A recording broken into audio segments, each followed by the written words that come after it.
तो चलिए आज हम लोग वर्ग 9 के संस्कृत प्यूसम के एकादश पाठ का अध्ययन करेंगे, जिसका शीर्षक है ग्राम जीवनम, यानी ग्रामीण जीवन। इस पाठ में दिया है अयम पाठः आधुनिक जीवनस्य वैषम्यं विडम्बनां च दर्शयति। यह पाठ आधुनिक जीवन के विषमता और विडंबना को दर्शाता है। पूरा सर्वत्र ग्राम जीवनस्य प्रशंसया विपुलम साहित्यम रचितम, यानी प्राचीन काल में हर जगह ग्राम जीवन की प्रशंसा बड़े साहित्य में रचित है।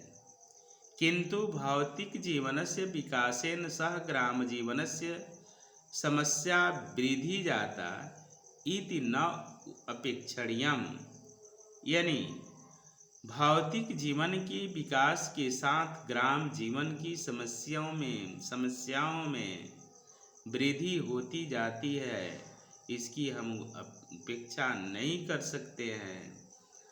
नगर जीवनम एव ग्राम जीवनम न रोचते तदावश्योपि संप्रति, यानी नगर जीवन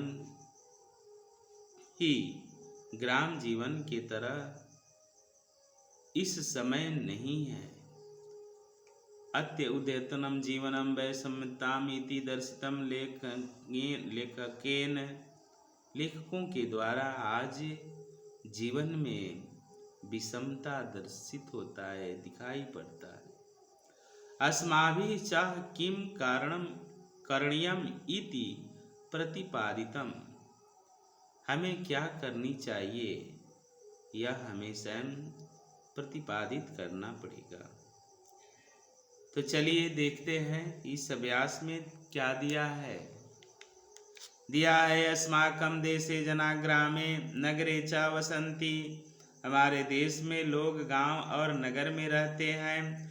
ग्रामाणाम संख्या नगर अपेक्षा न्यूनाधिकम वर्तते, यानी गांवों की संख्या नगरों की अपेक्षा अधिक है। नगराणाम संख्या तो क्रमशः बढ़ते किंतु ग्राम संख्या न तथा वृद्धि लभते, नगरों की संख्या क्रमशः बढ़ रही है लेकिन गांवों की संख्या उस तरह से नहीं बढ़ रही है। अधुना जे ग्रामवासिनः प्राचीन काले ते अधुना जे नगरवासिनः प्राचीन काले ते ग्रामवासिनः एव, आज जो नगरवासी हैं प्राचीन काल में वे ग्रामवासी थे। केचित स्वग्रामीण संबंधम अद्यापि निर्वहन्ति, कुछ लोग ऐसे हैं जो गांव से अपना संबंध आज भी निर्वहन कर रहे हैं। एका प्राचीनो उक्ति वर्तते प्रकृति ग्राम सृजत नगरम तो मानवस्य रचनेति।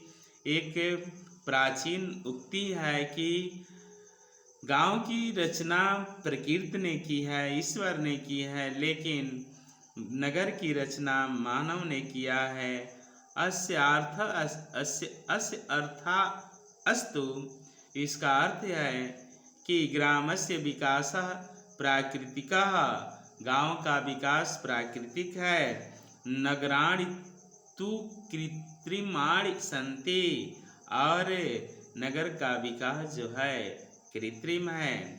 मानवः स्वस्य भौतिकी समृद्धिं कल्पयित्वा महता प्रयासेन नगराणि निर्ममे, यानी मानव जो है अपने भौतिक सुख समृद्धि की कल्पना करके और कठिन परिश्रम से नगर का निर्माण किया। भोजनम वसनम आवासम च एति तिस्रः आवश्यकता मानवस्य वर्तन्ते, यानी भोजन वस्त्र आवास ये तीन आवश्यकताएं मानव के लिए होती हैं। कृषि प्रधाना धन व्यवस्थाया ग्रामो अद्यापि वर्तते, यानी यह कृषि प्रधान जो गांव है अपने धन का व्यवस्था कृषि से ही करता है, क्वचिदेव व्यापारः उद्योगः वा विद्यते।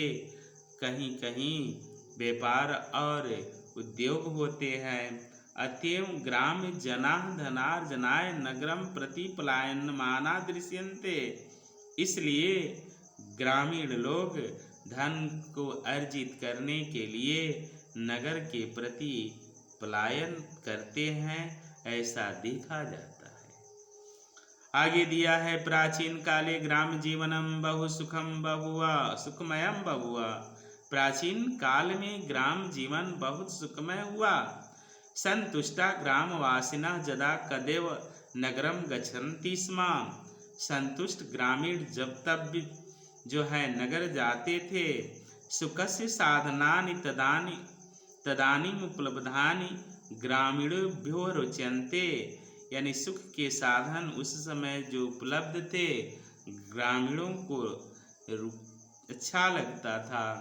यथा शुद्धम जलम निर्मलम वायु स्वपरिश्रमार्जितम अनम समाजे सामंजस्यम जनानां परिमिता च संख्या एतत् सर्व ग्राम जीवनस्य लक्षणं बभूव। यानी शुद्ध जल, निर्मल हवा और अपने परिश्रम से कमाया हुआ अन्न, समाज में सामंजस्य, जनानां परिमिता च संख्या और लोगों की कम संख्या, ये ग्राम जीवन के लक्षण थे। कृत्रिमा भौतिकी संस्कृति भारतस्य ग्रामान् बहुकालं यावत् न अस्पृत। यानी कृत्रिम भौतिक संस्कृति भारत के गांवों को बहुत समय तक नहीं छू पाया। विदेशेषु तु ग्रामो अयं वैज्ञानिक समृद्धागता जता विद्युत प्रवाहः, आधुनिक संचार व्यवस्था, यातायात साधनानि, कृषि कर्मणे यंत्र उपक्रम आदिनी च। यानी विदेशों में गाँवों में भी वैज्ञानिक समृद्धि जैसे विद्युत प्रवाह यानी बिजली, आधुनिक संचार व्यवस्था, आधुनिक संचार की व्यवस्था, यातायात के साधन और कृषि क्षेत्र में काम में आने वाले यंत्र उपकरण आदि की व्यवस्था है। न इदम भारतीय ग्रामेषु दृश्य प्रायः, न इदम यह भारतीय गांव में प्रायः नहीं दिखाई पड़ते। अतएव अद्य ग्राम जीवनम न वरदान रूपम मन्यते। इसलिए गांव का जीवन आज वरदान के रूप में नहीं माना जाता है। संपन्ना ग्रामीणा अपि, यानी संपन्न ग्रामीण भी। चलिए देखते हैं आगे क्या दिया हुआ है।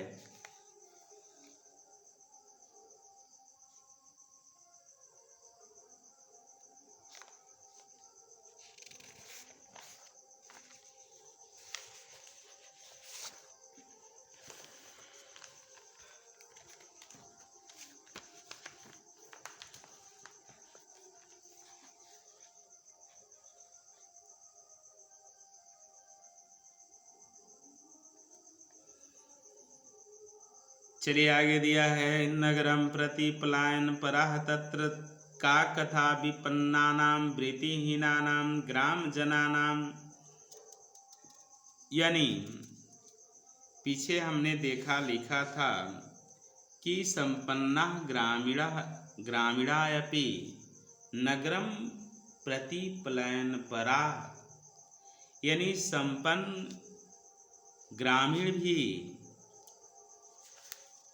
नगरों के प्रति पलायन करते हैं। तत्र का कथा विपन्नां वृत्तिहीनां, यानी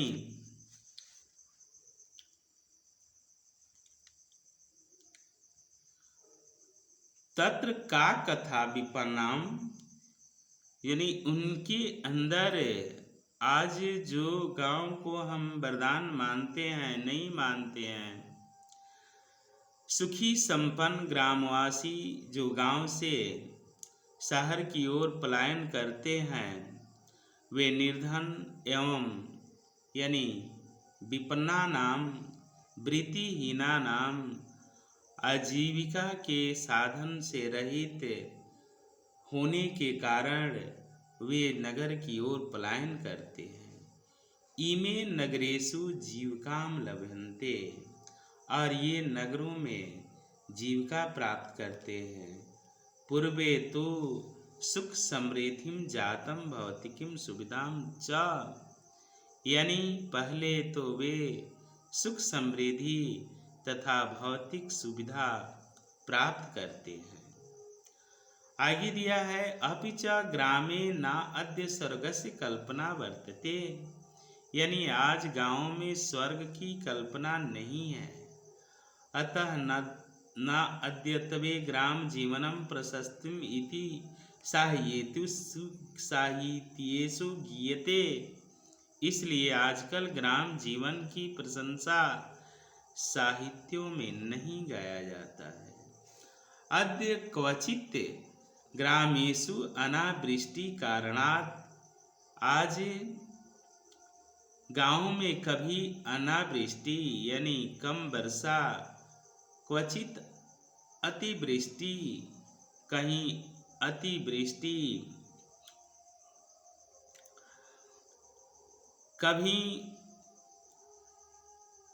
नदीषु जलपूर्णेन तटबंध भंगा, यानी कभी नदियों में बाढ़ आने से तट का भंग होना। महादेव ग्राम जन संकटम अपाद्यते, यानी गांव में भयंकर विपत्ति आ पड़ती है। बिहार प्रदेश से तो सर्वमिदं जुगपत् दृश्यते, यानी बिहार प्रदेश में ये दोनों सम्मिलित रूप से दिखाई पड़ते हैं। इति अभिशापम एवं मन्यन्ते, इसे अभिशाप माना जाता है।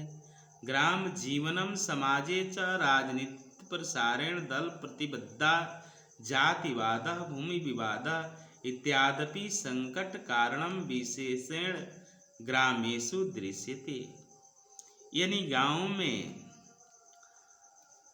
समाज में राजनीतिक प्रसार से दलबंदी, जातिवाद, भूमि विवाद आज गांव में विशेष रूप से पाए जाते हैं।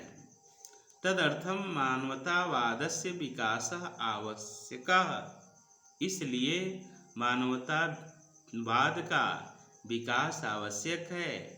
युवका जने जने समता भावं दर्शयन्तु, जो आज के युवा लोग हैं उन्हें जन जन में समता का भाव दिखाना चाहिए।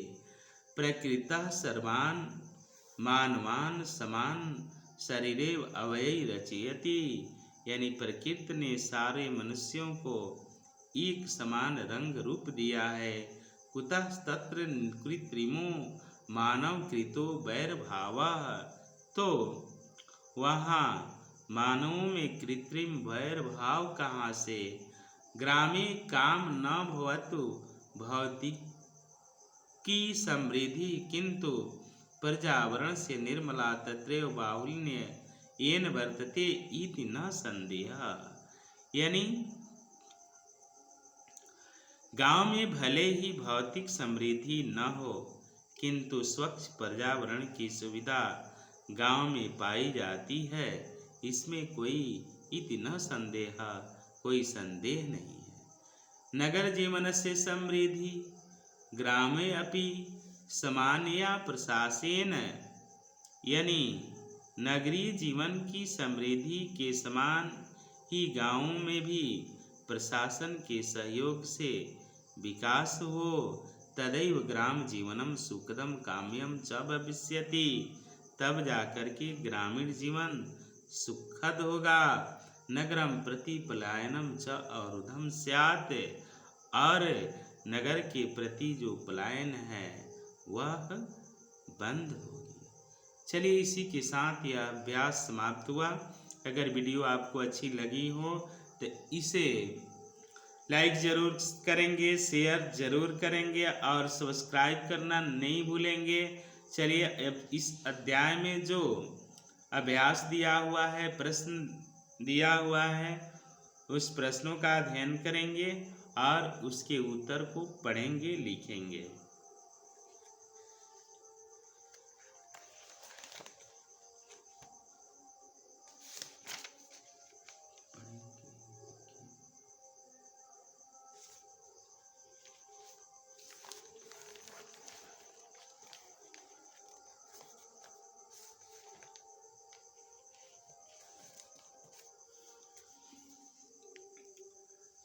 चलिए देखते हैं, दिया है अभ्यास में मौखिक। पहला दिया है निम्नलिखितानां प्रश्नानां उत्तरं दत्त, यानी प्रश्नों का उत्तर देना है।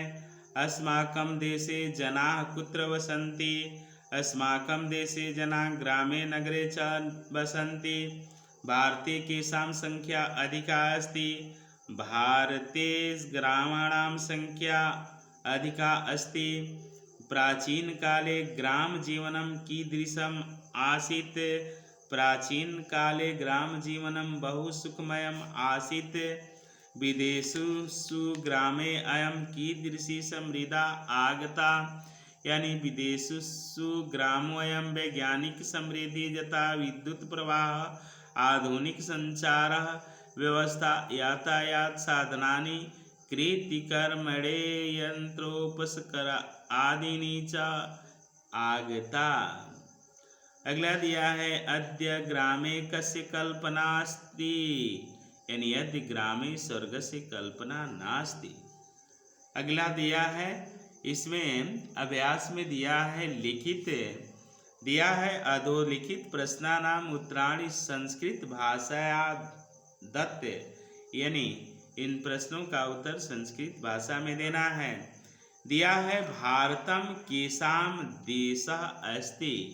उत्तर होगा भारतम ग्रामाणां देशः अस्ति। देशे ग्राम्यपक्षया केषां संख्या क्रमशः वर्धते? यानी देशे ग्रामापेक्षया नगराणां संख्या क्रमशः वर्धते। अगला दिया है मानवः काम कल्पित्वा नगराणि निर्ममे, यानी मानवः भौतिक सुख समृद्धिं कल्पित्वा नगराणि निर्ममे।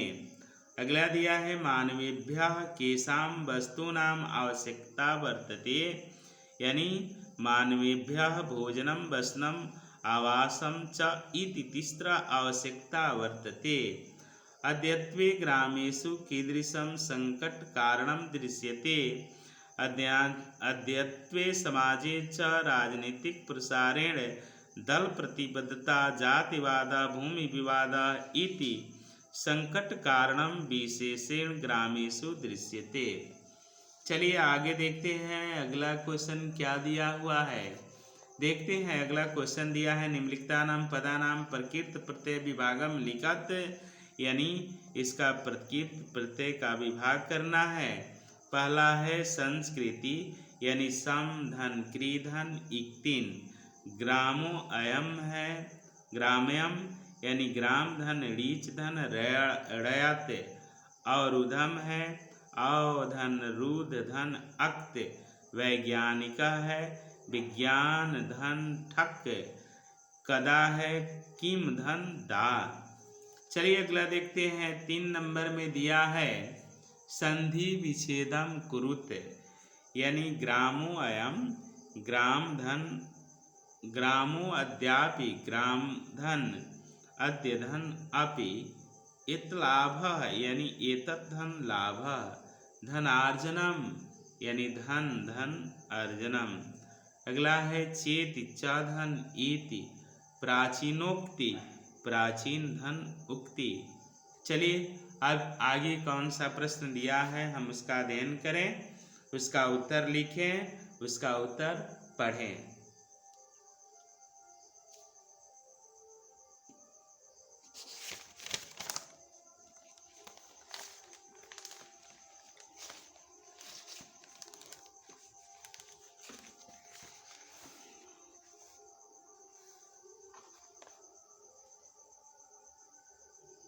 कहें। 4 नंबर में दिया है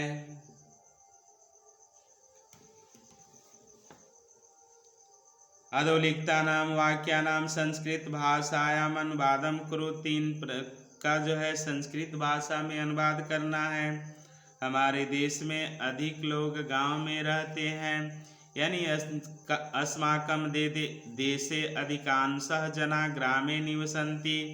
प्राचीन काल में गांव का जीवन सुखमय था। प्राचीन काले ग्राम जीवनम सुखमयम आसीत्। गांव में न्यूनतम सुविधा है। ग्रामे न्यूनतमा समृद्धि अस्ति। गांव के लोग नगरों में जीविका पाते हैं, यानी ग्रामीणः नगरेषु जीविकाम लभन्ते। गांव में आज स्वर्ग की कल्पना नहीं है। ग्रामे अद्य स्वर्गस्य कल्पना नास्ति। आगे हम 5 नंबर में देख रहे हैं। 5 नंबर में दिया है अधोलिखितानां पदानां स्ववाक्येषु प्रयोगं कुरुते। इसे अपने वाक्य में प्रयोग करना है। निर्वहन्ति ग्रामीणाः स्वग्रामीण संबंधम अद्यापि निर्वहन्ति। अधुना आकाशः निर्मलः अस्ति। पुरा अयोध्यायाः राजा दशरथ अभवत्। कदा त्वं कदा गमिष्यसि। पलायते जनाः ग्रामात् पलायते। इसी के साथ प्रश्नोत्तर समाप्त हुआ। पुनः आपसे हम मिलेंगे अगले वीडियो में अगले अध्याय के साथ। तब तक आपसे विदा लेते हैं। जय हिंद, जय भारत।